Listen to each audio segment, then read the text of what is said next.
Hello guys, আসসালামু আলাইকুম। কিতা খবর? সব ভালো আছেন? আমিও ভালো আছি আলহামদুলিল্লাহ। আপনার দোয়াও ভালোবাসি। এই কয়েকদিন করে শীতে আজকে সকালে খুব বেশি মেঘ দিছে আমরা এলাকাত আলহামদুলিল্লাহ।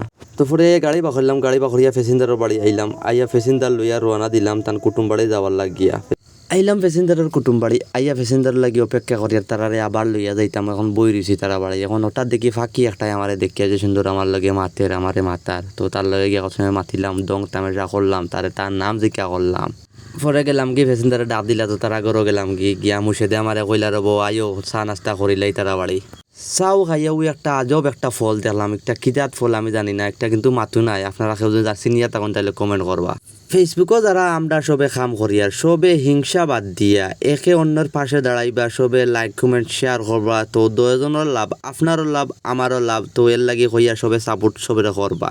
আর আজকে সকালে একটা মর্মান্তিক দুর্ঘটনা হয়েছে আমরা গোলাপগঞ্জ দাঁড়িপাতন এলাকা। আর যারা আহত সবে তারা লাগে দোয়া করবা। তো আজকে পর্যন্ত সব ভালো থাকবা। আসসালামু আলাইকুম।